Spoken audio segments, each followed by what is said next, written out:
Well, it's amazing how much has been found on this little piece of ground.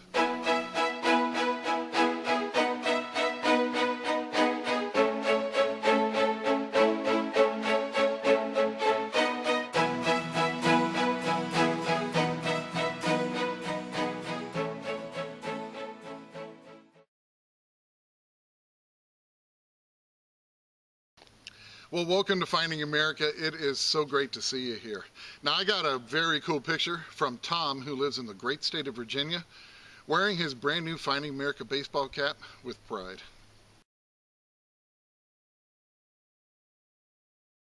Well, thank you so much for that picture, Tom, and I really can't thank you enough for all your support that you've shown this channel all through these years. Now, if you'd like to check out the Finding America merchandise store on eBay, I have a link to it down below in the video description, and also on my main channel page in the upper right-hand corner. And every purchase helps support this channel. Well, once again, this week's episode picks right up where we left off last week, hunting those old mansion grounds. To put this into perspective, the last two episodes and this one feature finds that I made during a 7-hour hunt on a piece of newly cleared land. And we're not talking about a big piece of land either. I have to say, the signals were everywhere, and I was digging so much that it felt like I was in a feeding frenzy at times.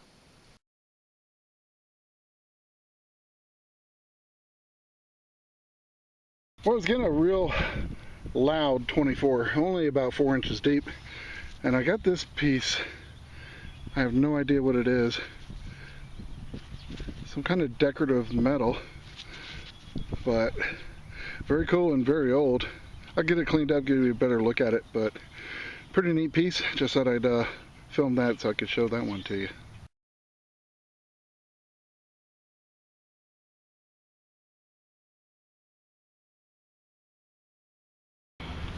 Well, I was getting a 18 signal, hoping for an Indian, but saw this cartridge sitting down at the bottom of the hole. And check it out, it is an odd duck. I don't know everything about ammo, but that's pretty cool. I think it says P345 and then S1 and I think 38. But check out the oblong shape right there. And it's flared out at the end here, so I'm assuming that's a cartridge shell. Sure looks like one, but not one that I've seen before, but I'm no expert, but pretty cool. Dig up some more info on that one.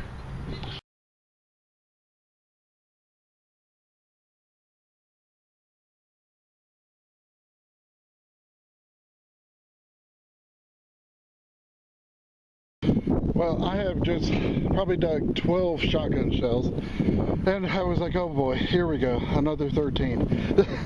Someone must have stood right at this spot just racking that shotgun and pulling the trigger. But I finally got something that wasn't a shotgun, but it was in the same range of the numbers, and it's something pretty cool. Look at this.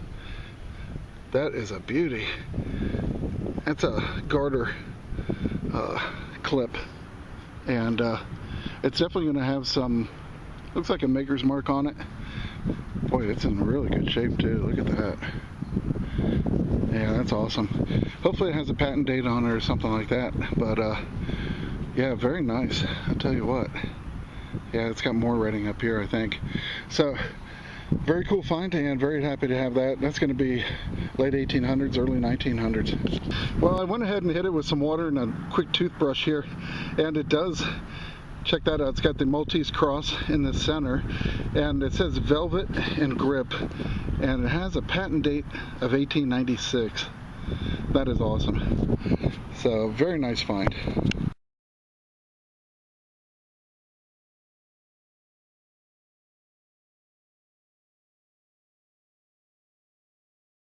Now, Boston Garter is a very old company that started all the way back in 1878 by a man named George Frost. And his invention of the velvet grip fasteners proved to be a superior design, and it sold like crazy. Well, one store definitely took notice of their success, Sears and Roebuck, who quickly picked up the brand and began selling the Boston Garter velvet grip line in their catalogs. Now, one of their competitors, Montgomery Ward, saw what they had done, and they went out and tried to find a competitor that they could carry.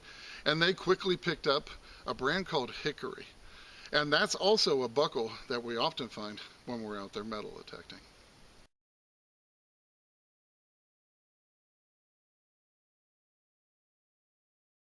Well, I think I got something really cool in the hole here. It's giving me a 29, bouncing up to a 30. And I dug down, and I think I got a nice big piece of silver. Looks like a quarter. I haven't pulled it out yet. Oh, yeah, it's a Washington, but I'll tell you what, I'll take it. Silver quarters just don't come along every day anymore. Let me get the spray here. That'd be nice. Let's see. World War II, 1943. That's pretty awesome. I think I found a 43 here before, one or two of them in the past. So I will definitely take that. I like it. That's awesome.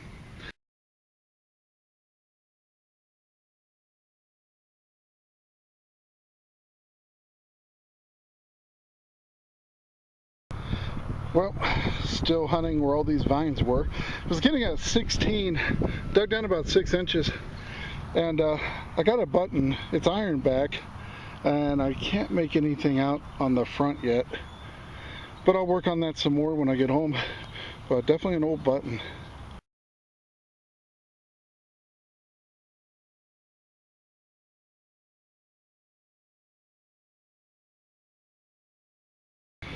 Well, I think I got something pretty cool in this hole now too.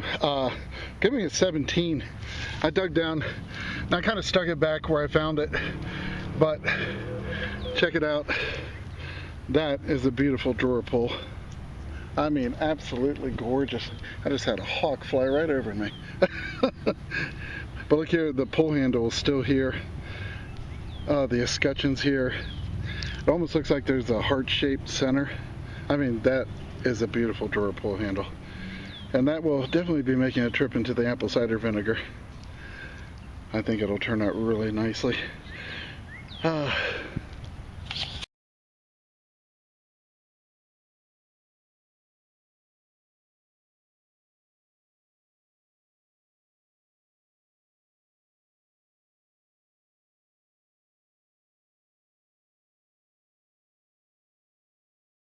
Got a nice little high tone here, about a 20, 22.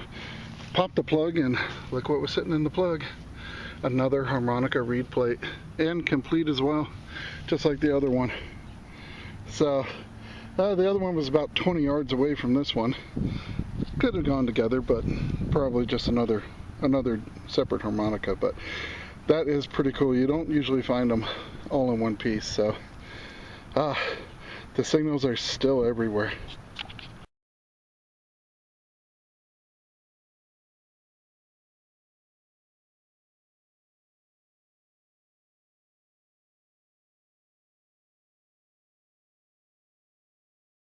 Just working around this huge tree.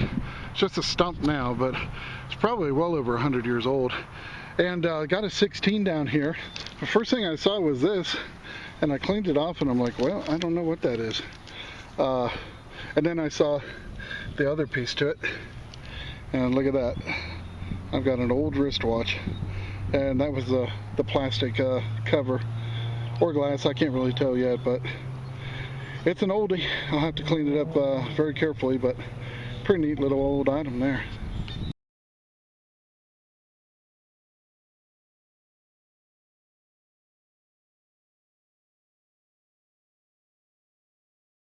Well, this one was a nice little 23 signal. It was under a big root, but I got it out. It's a nice little weedy. This one's going to be a 41 with the Philadelphia mint mark. So happy to have that one.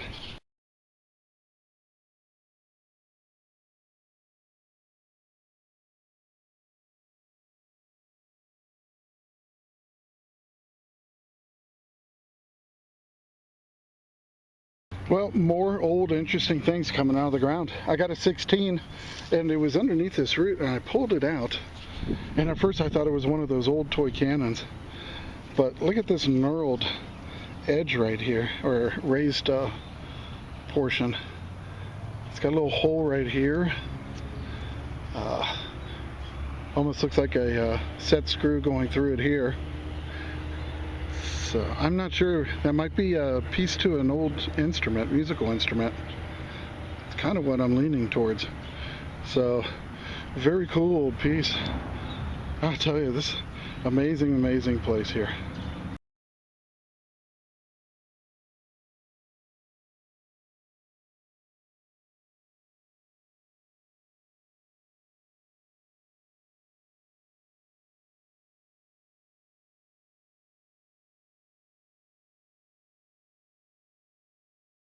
Well, this one was giving me a 16 and real strong, double blipping. I figured it wasn't deep, and it wasn't. It was actually sitting right on top of the ground, and I thought, well, sure looks like a bullet to me.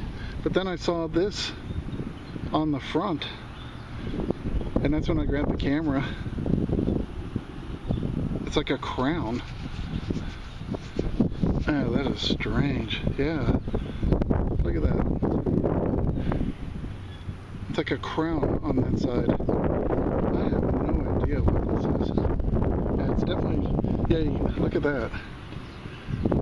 Wow, that is, that's pretty odd.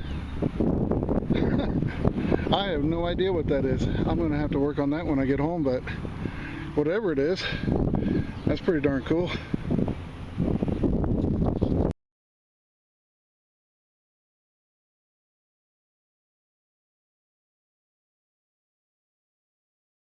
A lot of people have heard about trench art, but I think most would be surprised at how old the tradition actually is. It dates all the way back to the late 1700s, when soldiers and prisoners of war would craft model ships using bones discarded from their own meals, and even their own human hair.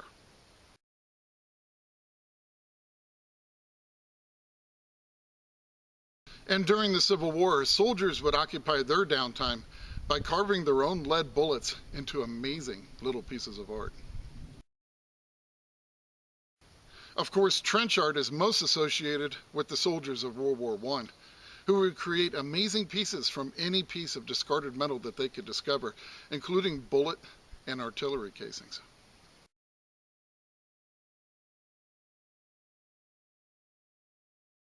And the things they made from those spent casings were often spectacular.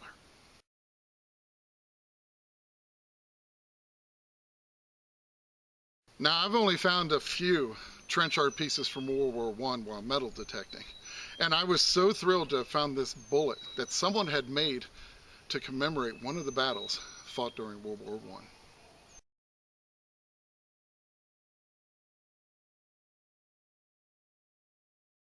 Well, this one's giving me a 14.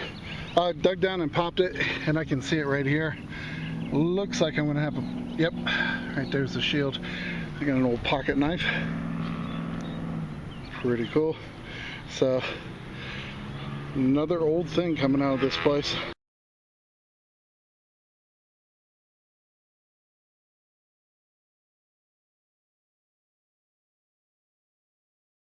Boy, I tell you, I am digging and digging and digging. Got a 12 on this one, and took me a little while to find it. It was a little tiny target. It turned out to be a little bucking ball, which is pretty cool because I found that musket ball, I'd say about 15 feet from this. So pretty cool. And I also got that percussion cap, so it's a nice early lead.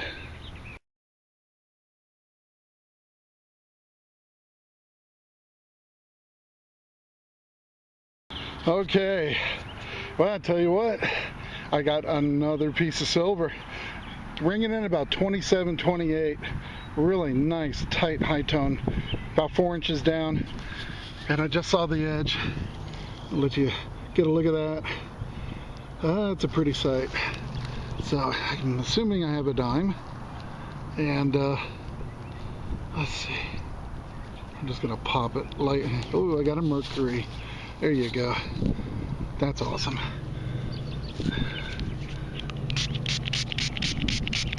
Let's see what we've got.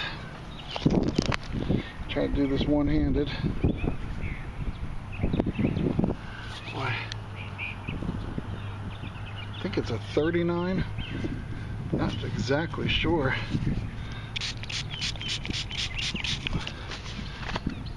Oh, that's a beauty. Yeah, it goes right along with my quarter.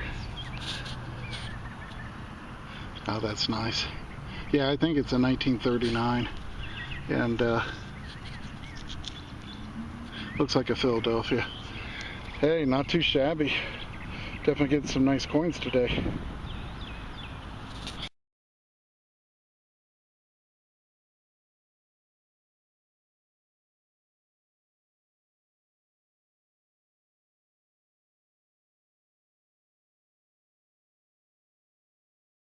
Well, I have to say, that was an incredible 7 hours of metal detecting at the old mansion. And believe it or not, I still haven't shown you all of it yet. Don't miss next week's video where I will show you the rest of it. And here's another look at the amazing things that I found in this episode.